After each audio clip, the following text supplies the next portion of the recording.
गायत्री देवी के परिवार वालों का यज्ञ में आना।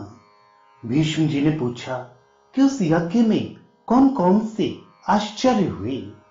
हे द्विसप्तम, रुद्र उस यज्ञ में कैसे स्थित रहे? वह विष्णु भगवान कैसे स्थित रहे? वह हे मुनि, गायत्री जी ने ब्रह्मा जी की पत्नी होकर क्या क्या काम किया?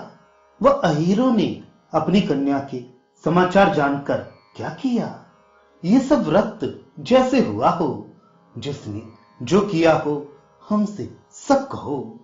जो अहीरों ने किया हो, वह जो ब्रह्मा जी ने किया हो सब कहो। हमको इसके सुनने की बड़ी इच्छा है।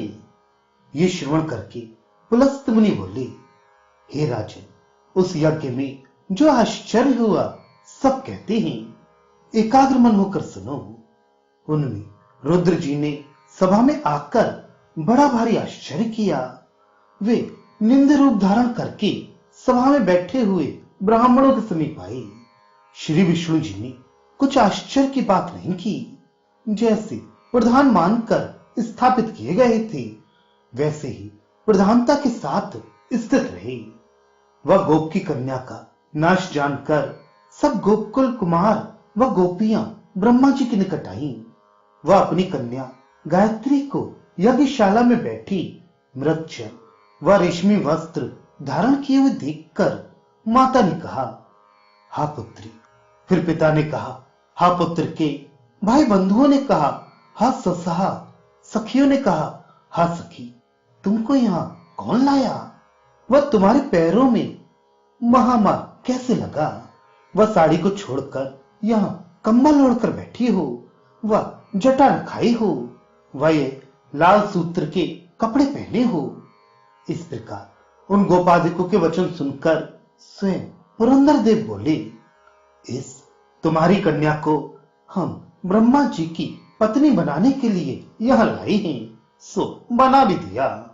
अब ब्रह्मा को तुम्हारी कन्या प्राप्त हो गई। वृथा प्रलाप ना करो।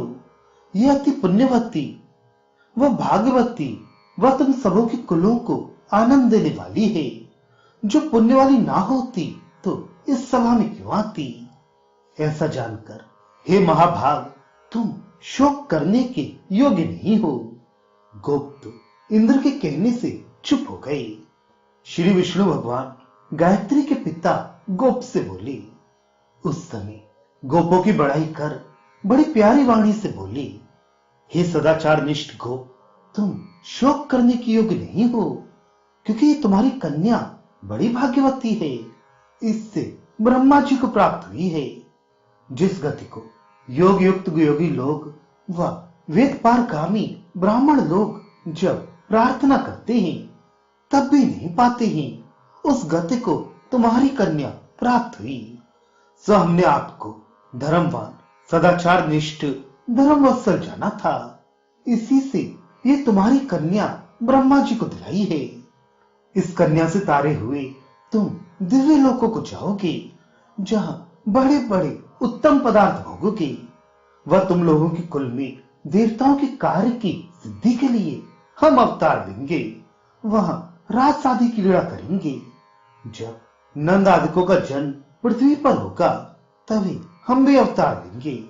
तब तुम लोगों की सब कन्या हमारे संग बसकर क्रीड़ा करेंगी। पर उसमें न कुछ हमारी कृपा से दोष होगा, न अप्रीति, न आपस का मत्सर। सब गोप लोग व अन्य मनुष्य लोग कुछ भय न करेंगे। इस हेतु इस कर्म से इस तुम्हारी कन्या को कदापि कुछ दोष न होगा।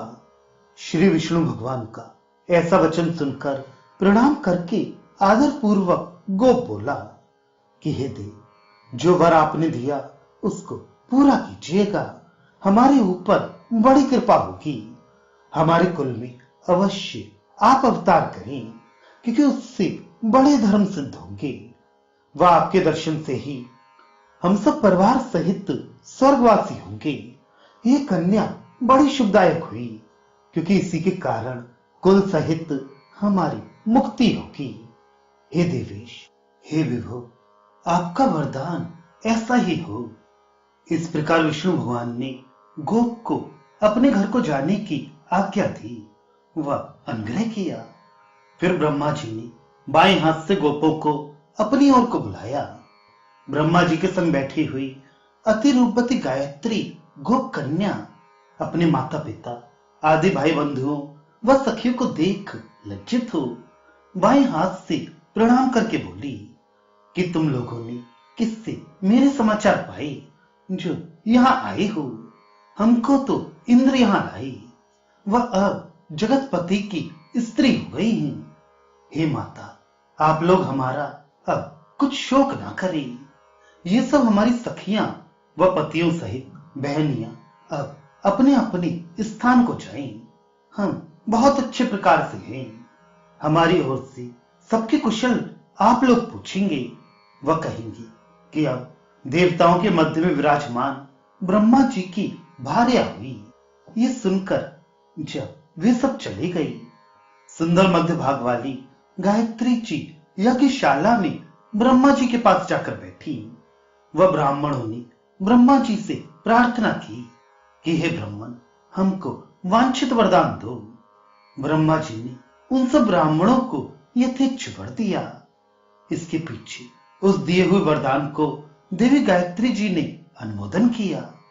तदनंतर यज्ञ में देवताओं के समीप साध्वी गायत्री जी स्थित हुई। वह देवताओं के 100 वर्ष से कुछ अधिक वर्ष पर्यंत वह यज्ञ होता रहा।